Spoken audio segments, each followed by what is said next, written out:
rahimahullahu ta'ala wa ada wa naf'an fi ulumi fi darin amin.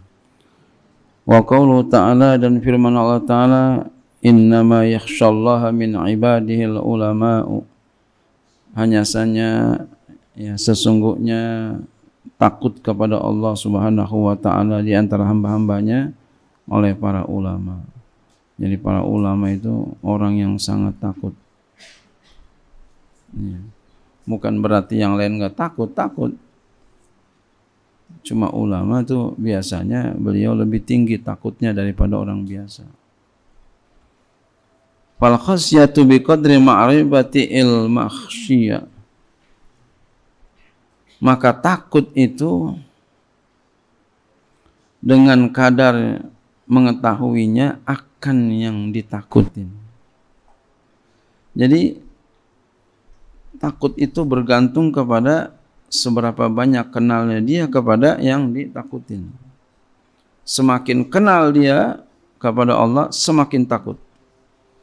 Semakin kenal, semakin takut. Semakin ma'rifat, semakin takut. Ya, jadi kalau ada orang ngaku takut sama Allah tapi berbuat maksiat, bukan takut tapi keberanian. Wal alimu ya'rifullaha, dan orang alim itu mengenal Allah. Fayakhafu, oleh karena itu ia takut kepada Allah. Wa yarjuhu, dan dia mengharap kepada Allah. Makanya kalau ada orang mengamalkan ilmu benar-benar, itulah orang takut kepada Allah. Walaupun anak tukang goreng-gorengan, anak tukang pecel, anak tukang gado-gado, anak tukang tempe, anak tukang tahu, kalau dia ngamalin ilmu, benar-benar dia ngamalin ilmu, tanda dia takut sama Allah subhanahu wa ta'ala. Qala Ibnu Katsirin, ya, wa fa yakhafuhu wa yarjuhu, maka ia takut kepada Allah dan dia mengharapkan Allah. Qala Ibnu Katsirin, berkata oleh Imam Ibnu Katsir, innama yakhsha'u haqqa khasyatihi al-ulama'ul 'arifuna bihi. Hanya saja takut kepada Allah subhanahu wa ta'ala sebenar-benarnya takut oleh para ulama yang ma'rifah kepada Allah subhanahu wa ta'ala. Jadi orang yang benar-benar takut kepada Allah itu orang yang ma'rifah kepada Allah. Jadi orang yang takut kepada Allah tanda dia ma'rifah. Ibadahnya Masya Allah, puasanya Masya Allah, sembahyangnya Masya Allah, sedekahnya Masya Allah, tanda itu dia ma'rifah sama Allah. Kadang kita enggak sadar orang ma'rifat itu siapa. Orang di samping kita, orang di depan kita, orang di hadapan kita. Makanya jangan pernah kita meremehkan orang. Li'annahu, karena bahwasanya kullama kanatil ma'rifatul azimil qadiri atamma, karena bahwasanya tatkala adalah mengetahui, adalah ma'rifah kepada yang maha besar, yang maha kuasa, itu lebih sempurna. Wal ilmu bihi akmala, ya. Dan ilmu dengannya, ya, itu lebih sempurna. Kanatil khasyatul lahu a'zama, ya, atamma wal ilmu bihi akmala. Itu bisa aja ke sana, atau ke sana bisa aja ya.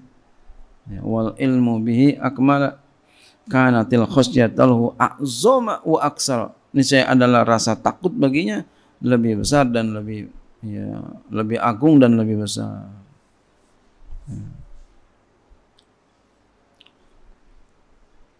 Ya. Jadi atamma tadi khabar kanat, ya, wal ilmu, atau lagi ke al ma'rifat tadi, ya, akmala khabar kanat. Wa hadza dalilun, ini dalil ala annal alim, bahwasanya orang alim itu a'la darajatan, boleh darajatan, darajatin juga boleh. Boleh jadi tamis, boleh jadi mudhaf ilaih. Minal abidi. Dan ini dalil atas bahwasanya orang yang alim lebih tinggi derajatnya daripada orang yang ahli ibadah. Orang ngaji kan bajunya jelek, tampangnya lusuh, duduk, itu masih lebih bagus daripada orang yang sembahyang ahli ibadah. gerambang gerembong. Kita ngaji. Qala al-allamatu Sayyidu Muhammad bin Muhammad bin Al-Husaini Az-Zabidi. Berkata al-allamah Sayyid Muhammad bin Muhammad Al-Husain Az-Zabidi, wa in qulta inni alimun kunta jahilan. Jika engkau mengatakan aku adalah orang alim, niscaya engkau adalah orang jahil. Masya Allah.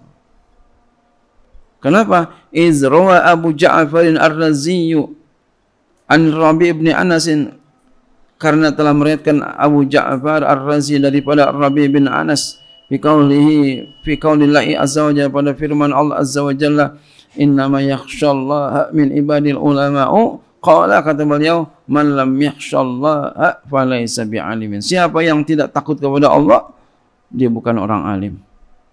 Walaupun tetes ilmu balaghahnya, ilmu mantiknya, kaidah fikihnya, usul fikihnya, tafsir, usul tafsirnya hebat, usul hadisnya hebat,